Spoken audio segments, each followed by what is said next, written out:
B J پی کی سرکار نہ بنے۔ اور پھر یہ بھی میں کہنا چاہوں گا کہ 2024 کے لوک سبھا کے چناؤ میں ہم کو اور آپ کو کوشش کرنا پڑے گا کہ تیسری مرتبہ اس دیش کے پردھان منتری نریندر مودی نہ بنے، مگر اس بات کا بھی خیال رکھیے کہ اپنے گھر میں بھی چراغ کریے۔ اپنے گھر کو اندھیرے میں رکھ کر آپ کسی پڑوسی کے گھر میں چراغ جلائیں گے تو یہ آپ سے ناانصافی ہوگی، آپ کے آنے والی نسلوں سے ناانصافی ہوگی۔ تو اس لیے میری آپ سے گزارش ہے کہ آپ 25 تاریخ کے دن ڈاکٹر جعفر اختر صاحب کو یہاں سے اپنا ووٹ دے کر ان کو اپنا MLA منتخب کریے۔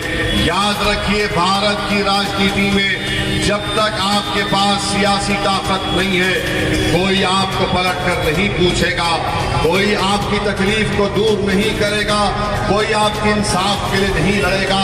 آپ مجھ سے کہہ سکتے ہیں کہ ہمارے راجستھان میں 9 مسلم MLAs کو ہم نے کامیاب کیا، مگر یہ ایسے ناخلق اور بیکار اور کمزور 9 MLA ہیں کہ جنید اور نصیر کو کڈنیپ کر کے زندہ جلا دیا گیا تو ان کی زبانیں نہیں کھلتی، یہ لڑتے نہیں اپنے سرکار سے جا کر۔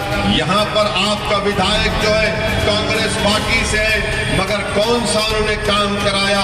ستا میں رہ کر مجھے بتایا گیا کہ نگینہ گھسنے کا اتنا بڑا کاروبار یہاں پر تھا، مگر ان کو تمام کو نکال دیا گیا۔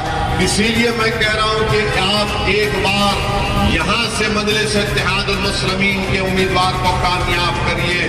آپ دیکھیں گے کہ آپ کی ووٹ کی اہمیت بڑھے گی، آپ دیکھیں گے کہ آپ طاقتور ہوں گے۔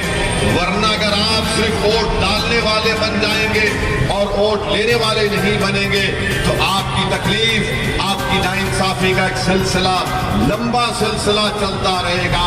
جنید اور نصیر کی روحیں آپ کو پکار کر کہہ رہی ہے کہ کاش راجستھان میں مجلس ہوتی تو آج ہمارے لیے کوئی لڑتا۔ وہ جے پور کی ٹرین کے ایکسپریس میں مرنے والے 3 لوگ تھے، ایک کا تعلق حیدرآباد سے تھا، تو مجلس نے وہاں کی حکومت سے نمائندگی کر کے اس بیوہ کے لیے گورنمنٹ میں نوکری دلوائی، ایکس گریشیا دلوایا اور گورنمنٹ کی اسکیم میں اس بیوہ کو گھر دلایا۔ بتاؤ راجستھان کی سرکار نے کیا کیا؟ کچھ نہیں کیا۔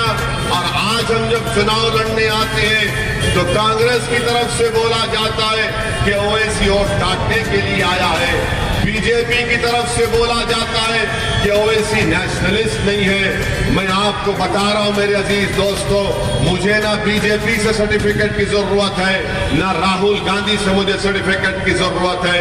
مجھے اگر کسی چیز کی ضرورت ہے تو آپ کے اتحاد کی ضرورت ہے، آپ میں ایک سیاسی شعور کو بیدار کرنے کی ضرورت ہے۔ اگر آپ اتحاد پیدا کریں گے اور اپنے ووٹ کی اہمیت کو جانیں گے تو یقین جانیے آپ کے لیے اور آنے والی نسلوں کے لیے ایک بہترین کامیابی کا ضامن بنے گا۔